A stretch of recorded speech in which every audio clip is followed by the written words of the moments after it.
할렐루야. 하나님의 은혜가 함께하기를 간절히 바랍니다.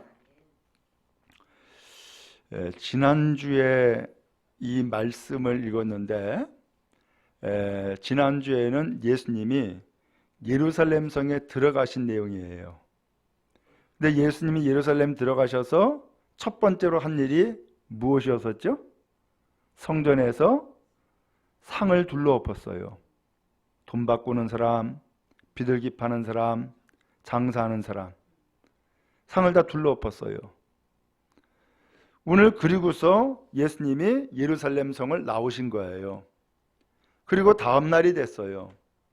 다음 날이 돼가지고 아침 일찍이 다시금 또 성으로 들어오실 때에 라는 말씀이 나오죠. 예수님이 예루살렘 성으로 다시 들어가신 거예요. 다시금 들어가실 때에 시장하셨대요.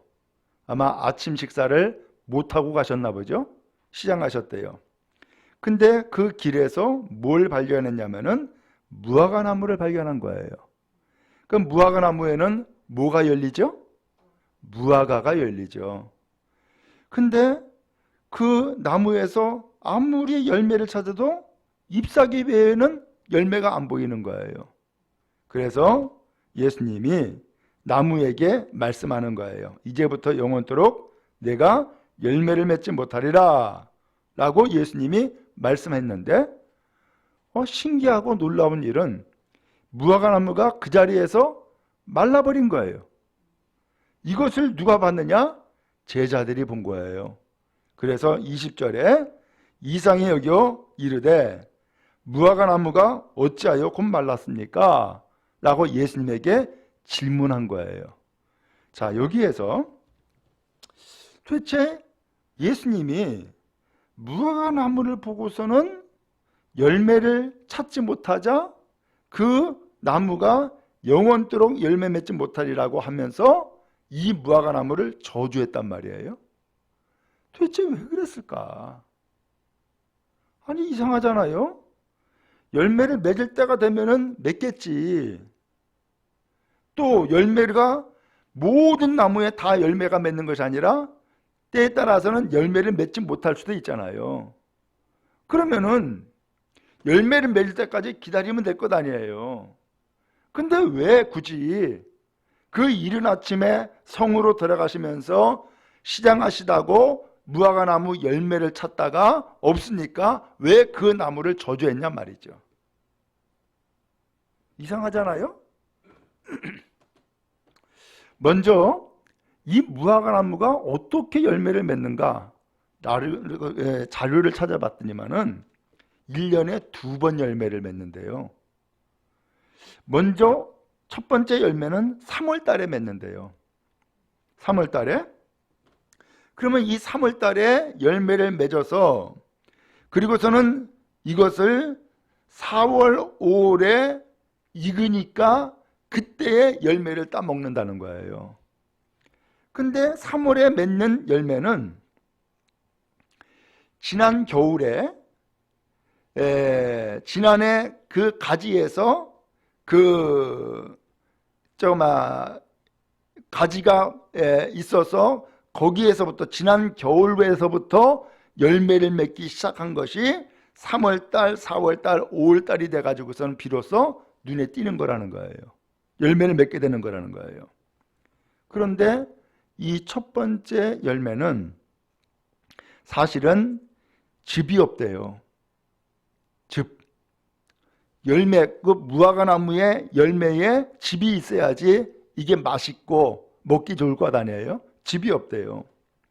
그래서 사람이 먹기에는 별로 그렇게 좋은 것은 아니라는 거죠. 근데 당시에는 먹을 것이 부족하니까 그럼에도 불구하고 이것을 먹었다는 거예요. 예수님이 지금 그 열매를 맺기를 원하셔서 열매를 찾는데 그 열매는 바로 이 3월 달부터 맺기 시작한 열매를 지금 찾은 거예요. 근데 이 열매에 잎이 나온대요. 열매에. 그러면 잎이 나오면은 그때서야 여름이 됐구나라는 것을 안다는 거예요. 근데 여기 성경에 보니까는 길가에서 한 무화과 나무를 봤는데 뭘 봤다고요? 잎사귀를 봤다는 거예요. 열매는 있고요, 없고요? 없고요. 아니 분명히 열매가 맺어지고 난 다음에 그 다음에 잎사귀가 또 나온다 그랬고, 잎사귀가 나오면은 이제 여름이 됐구나 라고 하는 것을 사람들이 안다고 했는데, 아니 열매는 없고 잎사귀만 보이는 거죠. 이 열매를 타시크라고 그렇게 원어로 이야기를 해요. 타시크라고. 이 타시크라고 하는 이 무화과 첫 번째 열매는 단맛이 없대요. 그 대신에 향이 있대, 향기가. 그러니까는 이 첫 번째 열매는 맛은 없지만 향이 있어서 그 향을 가지고서 먹는 열매였구나. 그리고 또한 양식이 없을 때에 그 배고픔 가운데서 먹었던 열매가 바로 이 타시크라는 열매였구나라는 것을 알 수 있죠. 그리고 난 다음에 6주가 지나면, 그러니까 한 달 반이죠. 한 달 반이 지나면은 두 번째 열매를 맺는다는 거예요. 두 번째 열매를. 이 두 번째 열매가 우리가 먹는 무화과라는 거예요. 두 번째 열매가. 근데 지금 예수님은 이 1년에 두 번 맺는 이 열매 가운데서 무슨 열매를 지금 찾았던 거예요? 첫 번째 열매를 찾았던 거예요. 근데 이 첫 번째 열매가 없으면은 두 번째 열매도 없다는 거예요. 그러니까 이 나무가 열매는 안 보이고 잎사귀만 무성했는데, 그러고서는 벌써 여름이 다가오는데 열매가 없이 잎사귀만 무성한 거 보니까는 두 번째 열매가 있을까요, 없을까요? 없는 거지. 그러니까 예수님께서는 이 무화과 나무를 저주한 거예요. 너는 이제부터 영원토록 열매 맺지 못한다. 왜? 지금이 열매를 맺을 때인데 지금 열매를 맺지 못하는 이 나무가 앞으로 또 열매를 맺느냐? 그것은 아니다라는 거죠. 그래서 예수님은 지금 열매를 찾고 있는데 지금 열매가 없는 거 보니까는 두 번째 열매도 없죠. 그러니까 예수님께서는 지금부터 영원토록 너는 열매 맺지 못한다 라고 선언을 해버린 거예요. 자, 이런 상황이에요. 자, 그러면은 예루살렘 성에 들어가시는 예수님이 왜 무화과 나무 열매 없다고 무화과 나무를 저주해? 이건 뭐예요? 예수님이 예루살렘 성에 들어가시는 그 발걸음이 즐겁고 경쾌할까요? 아니면은 무겁고, 아니면은 무겁고 좀 뭐랄까 경쾌하지 않은, 박지 않은 그런 발걸음일까요? 뻔하죠? 열매를 찾지 못했고 이 무화과 나무를 저주했으니까 예루살렘 성에 들어가는 발걸음이 즐거울 리가 없지요. 경쾌할 리가 없지요. 근데 여기서 이 무화과 나무는 상징이라는 거예요. 무화과 나무는 뭘 상징하느냐? 이스라엘 나라, 이스라엘 민족을 상징하는 나무가 이 무화과라는 거예요. 지금 예수님은 예루살렘 성에 어제 갔다가 나오셨어요.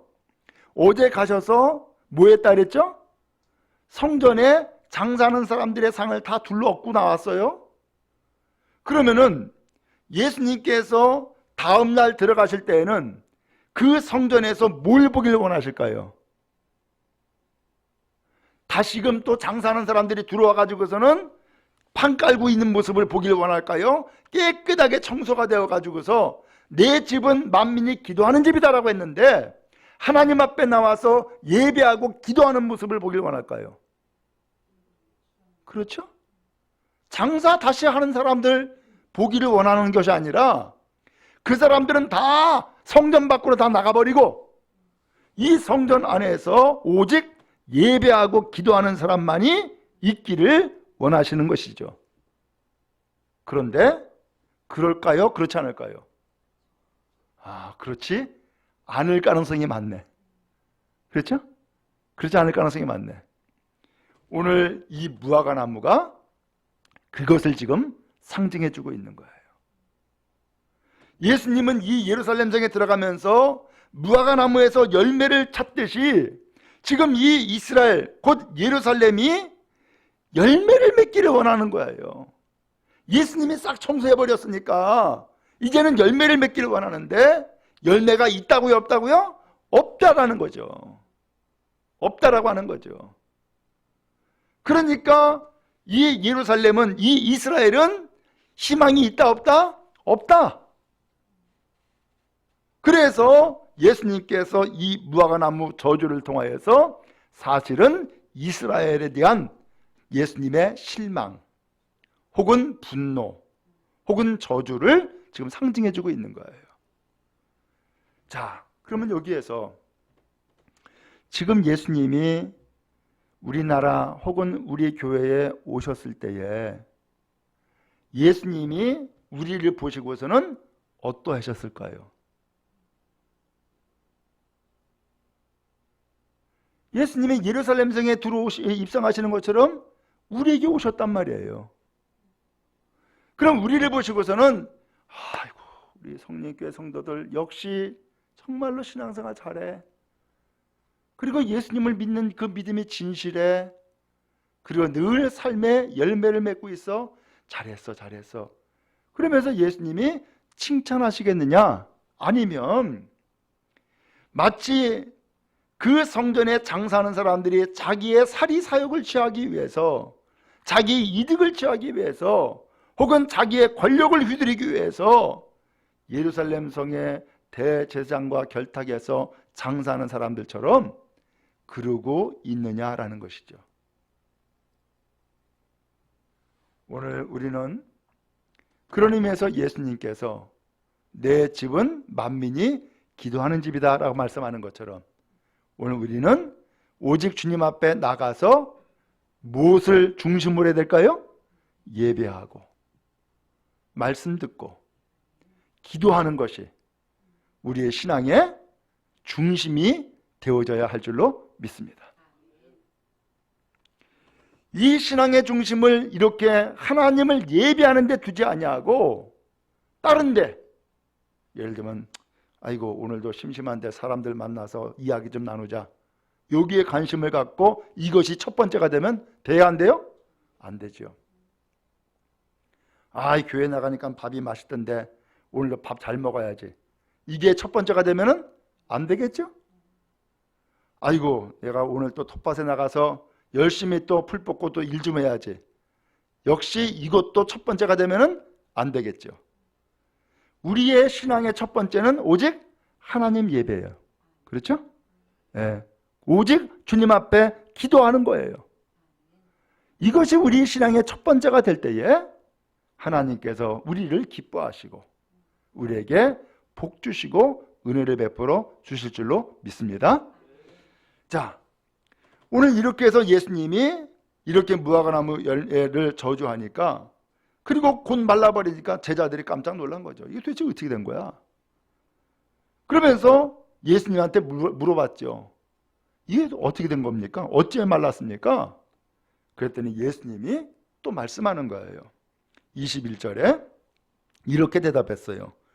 내가 진실로 너에게 이르노니 만일 너희가 믿음이 있고 의심하지 아니하면 이 무화과나무에게 된 이런 일만 할 뿐 아니라 이 산도로 들려 바다에 던져지라 하여도 될 것이다 라는 거예요. 만일 너희가 믿음이 있고 의심하지 아니하면 이 무화과나무에게 되어진 일뿐 아니라 산도로 들려서 바다에 던져지라 라고 해도 된다는 거예요. 지금 예수님은 기도의 능력을 말씀해 주고 있는 거예요. 왜냐하면 앞에 말씀드렸듯이 예루살렘 성에 입성할 때에 내 집은 뭐 하는 집이다? 만민이 기도하는 집이다, 그렇게 말씀했잖아요. 그런데 지금 예수님께서 이 무화과나무를 말른 이 사건을 통하여서 예수님 말씀하기를 너희가 믿음이 있고 의심하지 아니하면은 무화과나무를 저주한 것이 저주가 되어진 것처럼 이 산에게 명하기를 옮겨져라 라고 해도 옮겨질 거라는 거예요. 뭐가 있으면? 믿음이 있고 의심하지 않으면. 그러면서 22절에 말씀한 거예요. 22절은 같이 읽겠습니다. 시작. 너희가 기도할 때에 무엇이든지 믿고 구하는 것은 다 받으리라 하시니라. 아멘.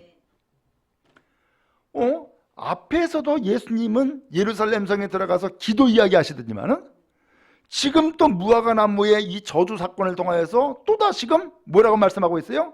기도를 지금 이야기하고 계시는 거예요. 지금 뭔가 통하는 게 있죠? 지금 두 번이나 계속해서 기도 이야기를 지금 계속 하시는 거예요.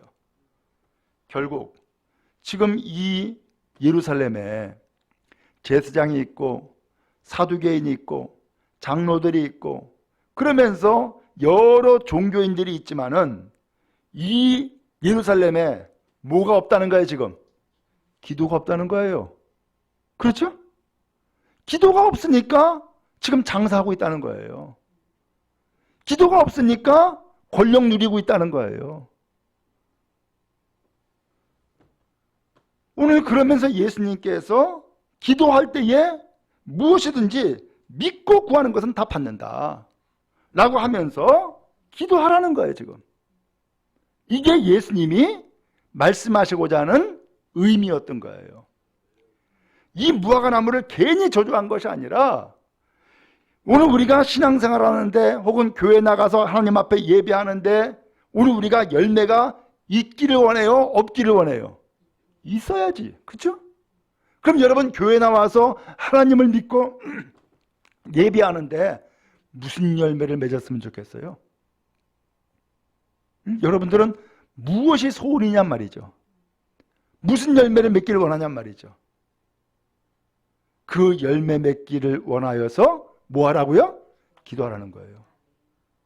그 열매 맺도록, 그 열매를 맺도록 기도하라는 거예요. 그래서 이 무화과 나무는 열매가 있어야 되는 것처럼 지금 예루살렘 성에도 뭐가 있어야 되고요? 열매가 있어야 된다는 거예요. 지금 당시 이 이스라엘은 로마가 지배하고 있어요. 그러면서 로마가 종교적인 이 분야에 대해서는 타치를 안 하는 거예요. 그리고서는 이 이스라엘 백성들의 그 어떤 종교적인 문제는 너희들이 알아서 해.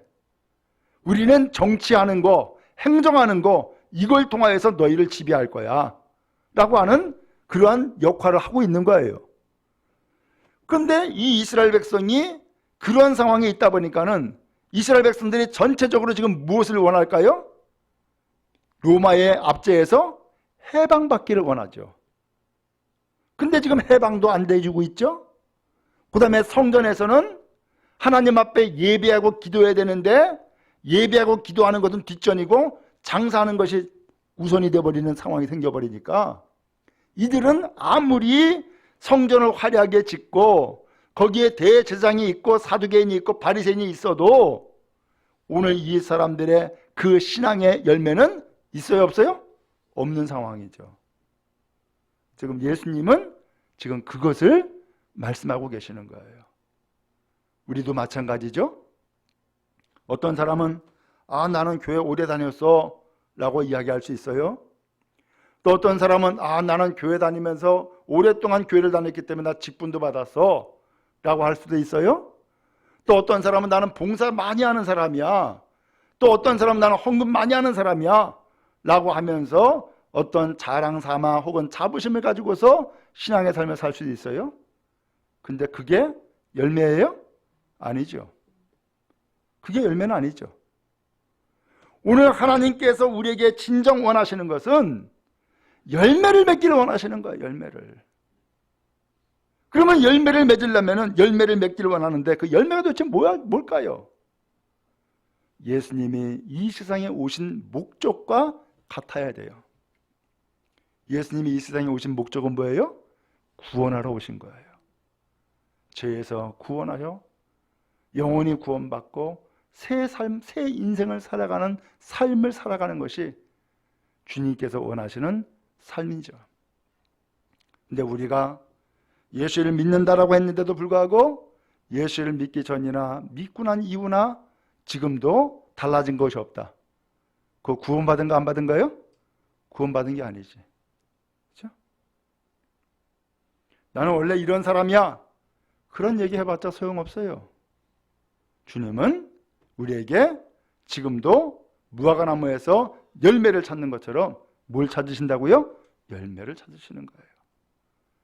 그래서 오늘 우리의 생각이 달라지고요, 우리의 말이 달라지고요, 우리의 삶이 새롭게 변화되는 삶을 살기를 원하시는 거죠.